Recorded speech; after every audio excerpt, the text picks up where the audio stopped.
सलोखा राखण्याचा प्रयत्न केलेला आहे ते गझलकार मुकुंदजी राजफंके साहेबांचे. त्या कवितांचे भारतभर 5600 प्रयोग ज्यांचे सादर झालेले आहेत. हिंदी, उर्दू, मराठी विषयासोबत भारतभर मराठी भाषेचं नेतृत्व करणारे, ज्यांच्या कविता सावित्रीबाई फुले पुणे विद्यापीठ अभ्यासक्रमात आहेत करणारे आमचे राजे साहेब. राज्याच्या जवळपास सर्वच विद्यापीठाच्या आंतर महाविद्यालयीन युवक महोत्सवामध्ये सहभाग, अनेक ठिकाणी परीक्षक म्हणून ज्यांनी काम केलेलं आहे.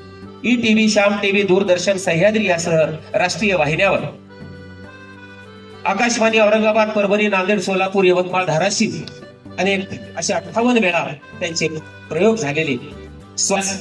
गदिमा हा मानाचा पुरस्कार प्राप्त झालेला आहे.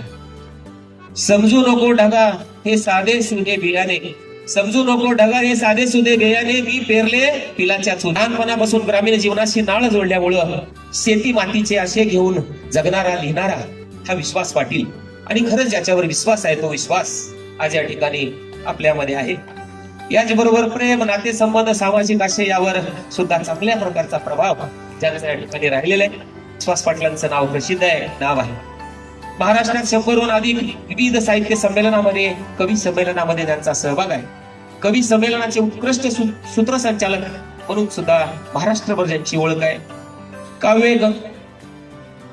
काव्यगण कोल्हापूर, काव्य संध्या इचलकरंजी या काव्य मंचाच्या माध्यमातून अनेक कार्यक्रम आहेत, अनेक पुरस्कार रोहित शिंदे यांना भेटलेले आहेत. हे नवीन कवी आहेत.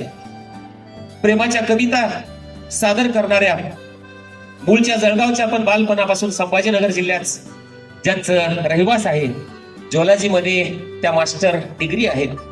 महाविद्यालयीन काळापासून अनेक राज्यस्तरीय काव्य वाचन स्पर्धा त्यांनी केलेल्या आहेत. अनेक कवी संमेलनामध्ये सहभाग आहे. कवी रामदास फुटाणेजी, Arun Mhatre, Saumitri club, inner wheel club, साहित्यात आवड असणारे साहित्यिक, कवी, व्यापारी सगळ्यांचा मेळ घालून हा काव्यजागर प्रतिष्ठान स्थापन करणे आणि हा कार्यक्रम घेणे ज्यांची संकल्पना आहे आणि जी कुठंच त्यांचं नाव त्यांनी छापू दिलं नाही, हे आमच्या प्रतिष्ठानचे संस्थापक अध्यक्ष माननीय अरविंदजी रायबोले साहेबांसाठी जोरदार सर्वांनी एकदा टाळ्या वाजवाव्यात. सत्यनारायण भाऊ यांच्या हस्ते त्यांच्या ठिकाणी सन्मान होतो आहे. सहकार्य करत आहोत त्यांचा या ठिकाणी नगरसेवक निखिल भैया या ठिकाणी स्वागत सत्कार करत आहेत. त्यांच्याही खूप कविता प्रसिद्ध आहेत.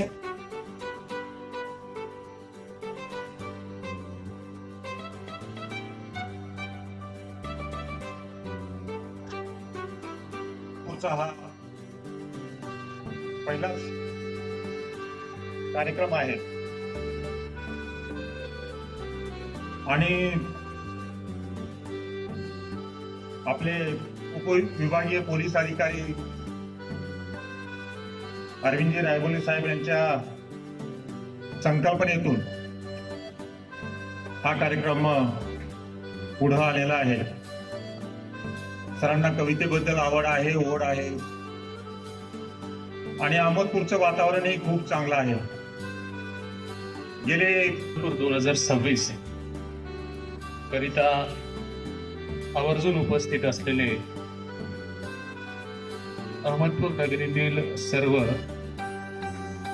साहित्यात, काव्यात इंटरेस्ट असणारे सर्व नागरिक, मंचावर उपस्थित सर्व मान्यवर कवी यांचं मी मनापासून या कार्यक्रमामध्ये स्वागत करतो. या कार्यक्रमासाठी उद्घाटक म्हणून आपल्याला माननीय बाबासाहेबजी पाटील, सहकार मंत्री महाराष्ट्र राज्य हे उपलब्ध झालेले आहेत. पण ऐनवेळी एक कार्यक्रम आल्यामुळे त्यांना या मोमेंटला येता आलं नाही. थोड्या वेळाने ते आपल्याला जॉईन होते. त्यांचं मी आभार व्यक्त करतो. 7-8 महिन्यापूर्वी मी जेव्हा अहमदपूरला जॉईन झालो, त्यानंतर मला साहित्यात इंटरेस्ट असल्यामुळे, कवितेत इंटरेस्ट असल्यामुळे मी चाचपणीच करायला सुरुवात केली आणि मला लक्षात आलं की ह्या अहमदपूरला साहित्याचा, शैक्षणिक चळवळीचा फार मोठा इतिहास आहे, संपन्न इतिहास आहे. परंतु आज काय झालंय, हे सगळे आहेत पण थोडेसे स्कॅटर्ड झाले, वेगवेगळे झालेले आहेत. वेगवेगळे म्हणजे एका मंचावरती मोठ्या प्रमाणावरती ज्या चळवळ रूपाने यायला पाहिजे ती येत नाही. अहमदपूरमध्ये मी ऐकलं की अनेक मोठ्या मोठ्या व्याख्यानमाला चालायच्या, त्यातल्या एक व्याख्यानमाला मला यावर्षी बघायला भेटली. कवी संमेलनं मोठी झाल्याचे मी ऐकलंय, परंतु या 7-8 महिन्यामध्ये त्याच्या संबंधाने काही ऐकलं नाही. कविता, आता तुम्ही म्हणाल हे पोलिसांचं काम आहे का? पोलिसांचा काय संबंध कवितेशी? पोलिसांचं खरं तर एक स्टडी आहे, सर्वे आहे.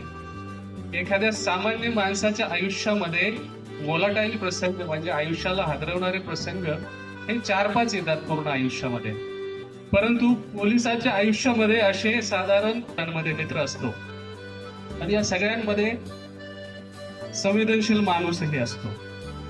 म्हणून पोलिसांचा कवितेशी संबंध नाही असं अजिबात नाही. कारण एखादी केस जी क्रिटिकल असते ती FIR पासून चार्जशीट पर्यंत जर वाचलं तर ती एक सुंदर कविता होऊ शकते. त्यामध्ये प्रत्येक भावना असते, त्यामध्ये चीड असते, कधी कधी प्रचंड राग येतो, कधी कधी दया येते, कधी कधी वाटतं अरे हा माणूस आहे का सैतान आहे, कधी कधी हसू येतं. मी नवीन जॉईन झालो, नवीन जोश, त्यावेळी बाजाराच्या दिवशी सोमवारच्या दिवशी एक जण ओरडत होता, युसुफ किधर आहे, युसुफ किधर आहे.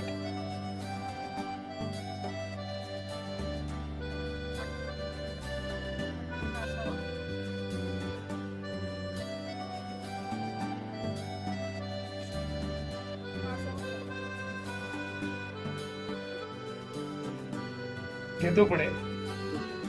ते हा जसं कवीच्या, आता राजे साहेबांचे काही किस्से आपण ऐकाल, पण हा ओरिजिनल किस्सा आहे. ठीक आहे, माझ्या आयुष्यामध्ये कवितेचा प्रवेश हा कॉलेजला असताना झाला. फार सुंदर एक गझल डॉक्टर बशीर बद्र यांची कवितेच म्हणजे फर्स्ट इयरला असताना मी ऐकली आणि मला वाटलं की काय ताकद असते गझलेमध्ये. डॉक्टर बशीर बद्र म्हणाले की लोग टूट जाते हैं एक घर बनाने में, लोग टूट जाते हैं एक घर बनाने में. आयुष्यभराची कमाई एका घराला लावलेली असते त्याने घर बांधण्यासाठी. लोग टूट जाते हैं एक घर बनाने में, तुम तरस नहीं खाते बस्तियां जलाने में. त्याच्या पुढचा शेर आहे, हर धड़कते पत्थर को लोग दिल समझते हैं, हर धड़कते पत्थर को लोग दिल समझते हैं, उम्रें बीत जाती है दिल को दिल बनाने के. ही बशीर बद्रची गझल माझ्या आयुष्यामध्ये जेव्हा प्रवेश झाला, मला वाटलं की फार प्रचंड ताकदीचे शायर कवी या साहित्य विश्वामध्ये आहेत, त्यांना वाचलं पाहिजे, ऐकलं पाहिजे.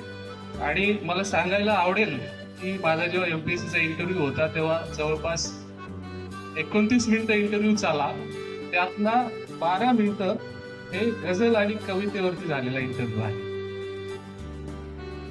आणि इथं जे दिसलेले मला लोक आहेत प्रचंड ताकदीचे साहित्यिक आहेत अहमदपुरामध्ये, परंतु त्यांना एक मंच उपलब्ध करून द्यावा. आणि आता अनेकांनी माझं नाव घेतलं, संस्थापक अध्यक्ष वगैरे वगैरे वगैरे, यातलं काहीही नाही. मी फक्त निमित्त मात्र आहे. एक वेळ सगळ्यांना भेटून चहा घेत घेत आम्ही डिस्कस केलं की आपल्याला या ठिकाणी साहित्याची मेजवानी, कवितेची मेजवानी देण्यासाठी एक कार्यक्रम सुंदर घ्यायचा आहे आणि त्यासाठी एका पायावर सगळे तयार झालेले आहेत. म्हणजे हे सगळे वाटच बघत होते जणू कोणीतरी इनिशिएटिव्ह घ्यावा आणि आपण त्याच्यामध्ये कॉन्ट्रीब्युशन करावं. म्हणून हा कार्यक्रम, हा काव्यजागर प्रतिष्ठान आज ज्या पद्धतीनं भरघोस प्रतिसाद दिसतोय आणि आजच्या नंतर आजच्यापेक्षा उद्या याची चर्चा जास्त होईल याची मला खात्री आहे. उद्या रील्स वरती, व्हिडिओवरती बघून एखाद्याला वाटू शकतं की अरे मी काल त्या ठिकाणी कार्यक्रमाला का संस्कृती गार्डनला आलो नाही, असं वाटू शकतं. याची मला खात्री आहे. कारण काव्यांगण कोल्हापूरला मी होतो, काव्य संध्या इचलकरंजीला मी होतो, त्याच धर्तीवरती एखादा कार्यक्रम घ्यावा असं माझ्या डोक्यात होतं. आणि 12 एप्रिलला लातूरमध्ये सुद्धा असाच एक कार्यक्रम झाला, फार सुंदर कार्यक्रम झाला. त्याच धर्तीवरती तिथे सुद्धा कार्यक्रम घ्यावा असं वाटलं आणि हा इनिशिएटिव्ह आहे.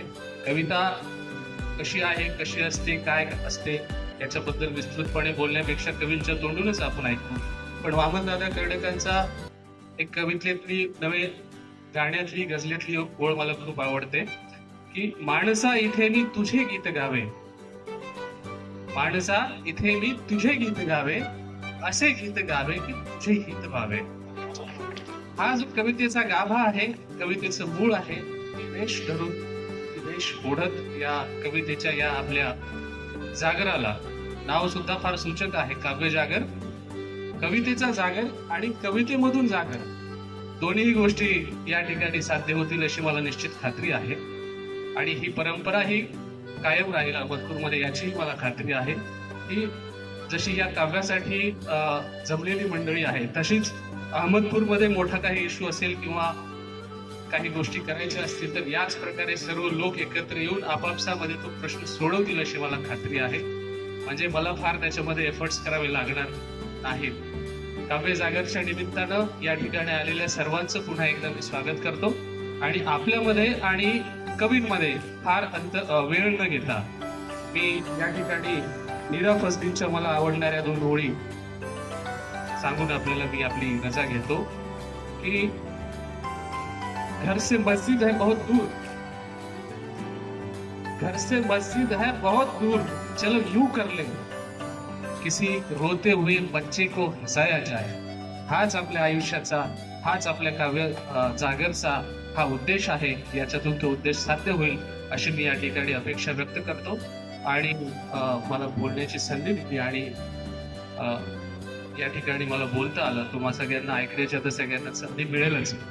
या सगळ्या गोष्टींसाठी आयोजकांचं, मी आयोजक नाही विशेष सांगतो, ज्यांनी या कार्यक्रमासाठी मेहनत घेतली त्या सर्वांचं मी मनपूर्वक अभिनंदन करतो आणि थांबतो.